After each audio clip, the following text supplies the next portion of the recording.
Okay, I think I fixed it. Give it just a second to update, and we'll see if we did fix it or not. Let me grab my phone.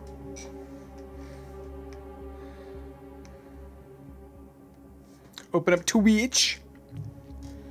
I just want to make sure you can hear me very well.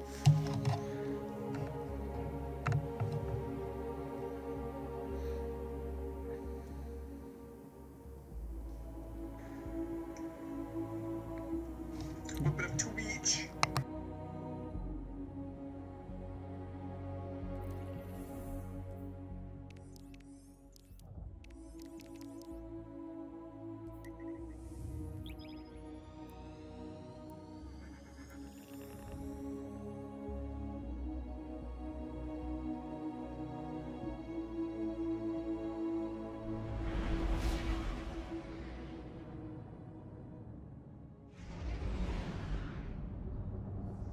And I just realized you couldn't hear me there because I was muted. So basically I was just saying we're going to load up a mission while we talk about the Destiny 2 developer update. But because I'm like some sort of dyslexic or something, I stumbled over my words. Anyways, yeah, Destiny 2 developer update. Let's talk about it, yeah? Let's get this loaded up.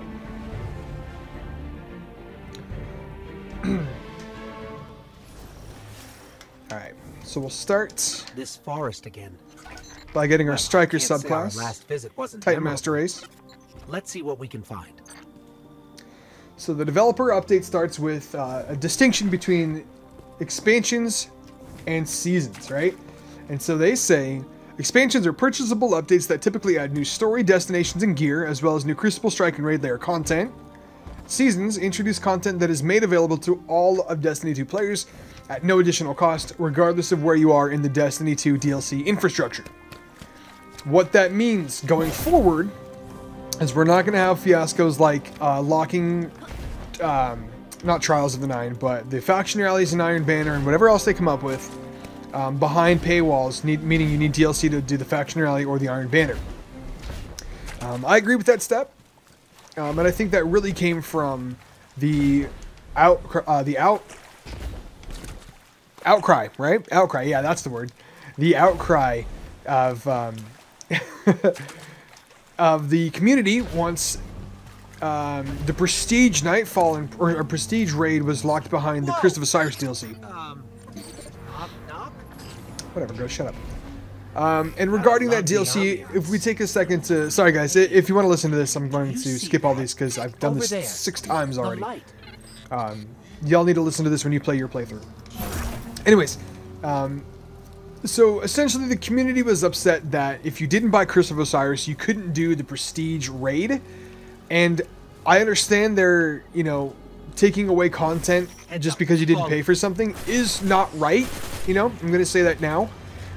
But I believe Bungie's intentions were pure. Well, let me turn this down a bit because I can... A little loud in my headset here. I don't need to be this loud. Get this engram. That's better. Anyways, so they wanted to make it. So let's go back and look at Destiny 1, right?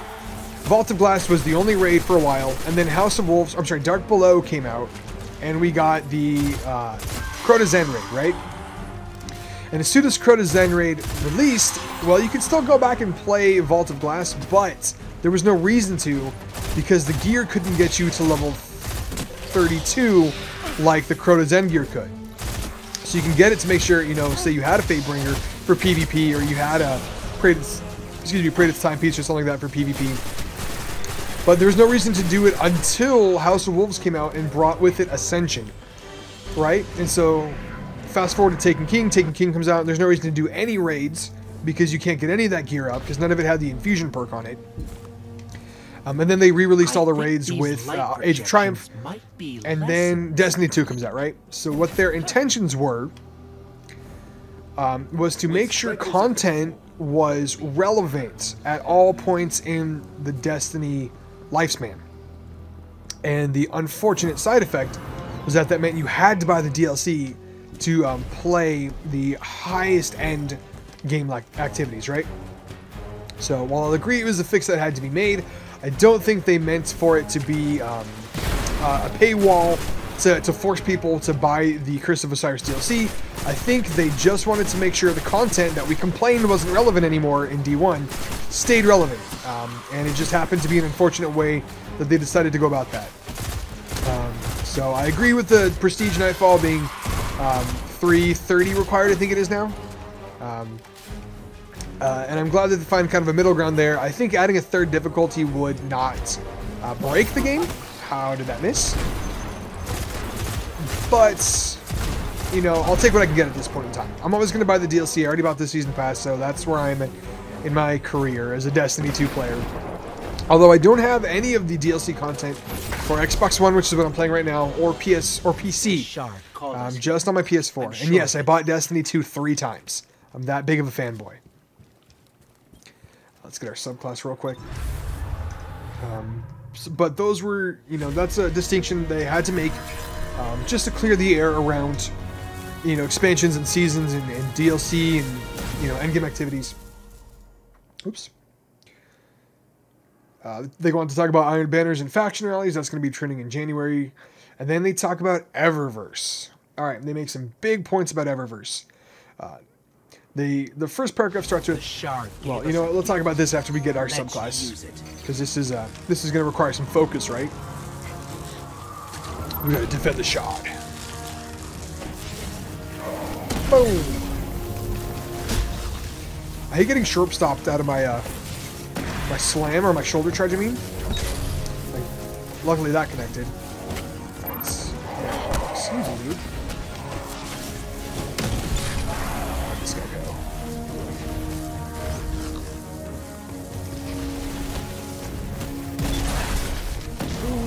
Where'd this guy go?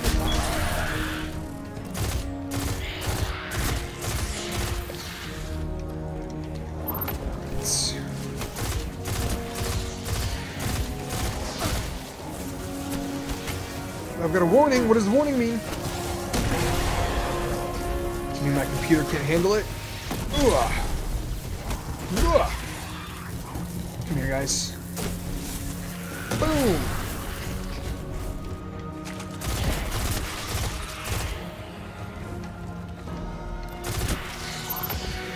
My super's charged again. Let's go kill some more Fallen.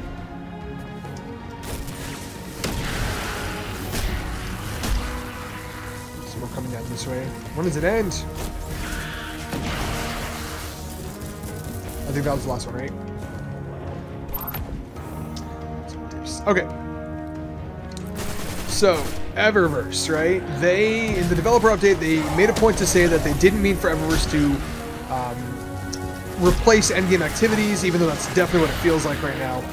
And then they go on to highlight some changes that are coming to Eververse, which I agree with. We'll get to those in a second. Let me just clear out this insanity going on here. Alright. Die! Die!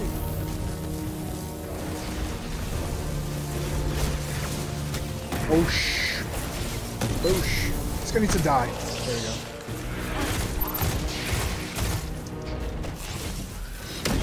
Alright. Oh my god, there's still more.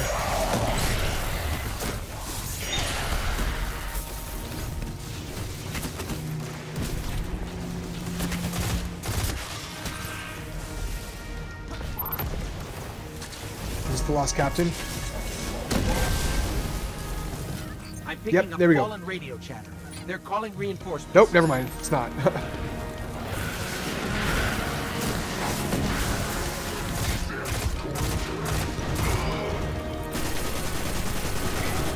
Do not auto shut down on the headset. There we go.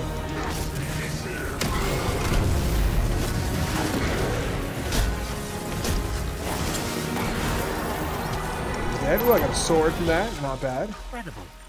If that was a test, I think we aced it. Nice. That's it, right? That's the only thing we need to do to get our subclass. As I spill everywhere.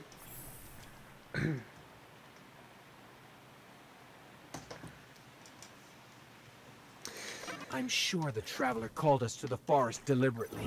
Yeah. It's amazing. Sure he did, that Ghost. even a Okay, anyways. corrupted shard can still do Eververse, we so much recognize that good. the scales are tipped too far towards Tess at the moment, and Eververse was never intended to be a substitute for endgame content and rewards.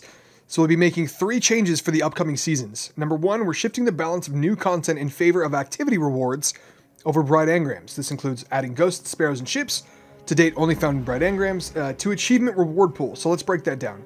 They're going to shift the balance of new content in favor of activity rewards over Bright Engrams. So what this means is, yes, we got a subclass. We know about this. Instead of just getting shaders and ships and emotes and sparrows and all these things out of Bright Engrams, we're going to also be given the opportunity and the ability to get these out of new activities, it says. So I'm hoping that that doesn't mean DLC activities, but it means things like Prestige Nightfall, Prestige Raid, Trials of Osiris, even you know, regular Crucible. I gotta unlock all these. But we also have the chance to get them randomly out of Bright Engrams as well. So that would be pretty, you know, that's a good change. That's a good point moving forward. We'll provide a gameplay path to earn Bright Engrams and all contain rewards, including event engrams. So they're going to give us ways and avenues and approaches to specifically say, hey, I want this sparrow. This is how I'm going to get it, right? And so we'll have to see what that translates to moving forward. And then their third point says, we'll give players more direct purchase options and make adjustments to Bright Engrams to allow players to get the items they want more often. That's a big point there. So essentially, back in Destiny 1, at the Eververse store, you would see what you wanted and you could buy it with Bright Engram or Bright Dust or whatever it was in Destiny 1. But in Destiny 2, it's all random now. And yeah, maybe Tess will sell it 1 week or the other. But essentially, there's no guaranteed path to get what you're looking for. Oh, 117, geez. And so that's one of the changes that they're making moving forward. Put a sword on you. And that's good. That's a good thing. Does it completely fix Tess? You know, in my opinion, I didn't have a big gripe with her to begin with, but I did have an issue with none of the items she was selling being anywhere else in the game except for her store. And yes, you can find shaders randomly out of chests and stuff, but what I really think needs to happen is a lot of her items need to be put into end game or grindable content chests. So what I mean to say there is I go and I do a public event, right? I open the chest at the end, I get 500 glimmer, I get a planetary token, and then maybe I get a legendary sparrow, right? Or I get 3 stacks of Frumious Blue and 3 stacks of watermelon, right?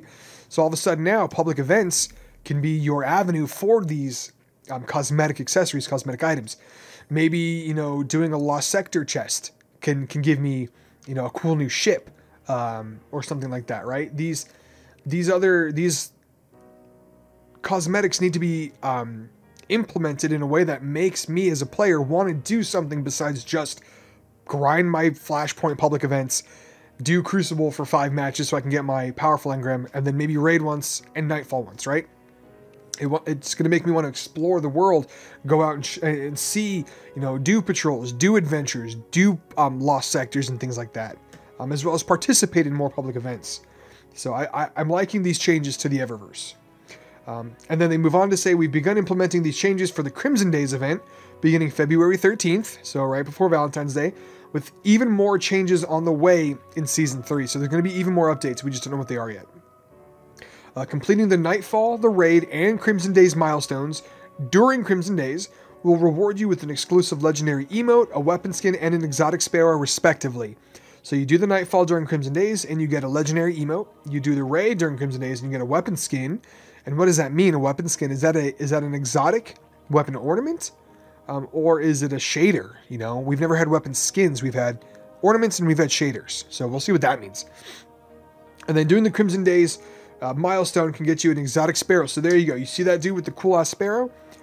Well, do your Crimson Days exotic or do your Crimson Days milestone. There you go. You got that sparrow too. Players will earn double engrams at level up, 1 crimson engram and 1 illuminated engram for the duration of the event. So on your 3 characters, you have well rested for 3 levels, so you'll get 6 engrams per character per week, So if you have 3 characters, that's 18 engrams per week, basically for free. And if that's over 2 weeks, that's about 30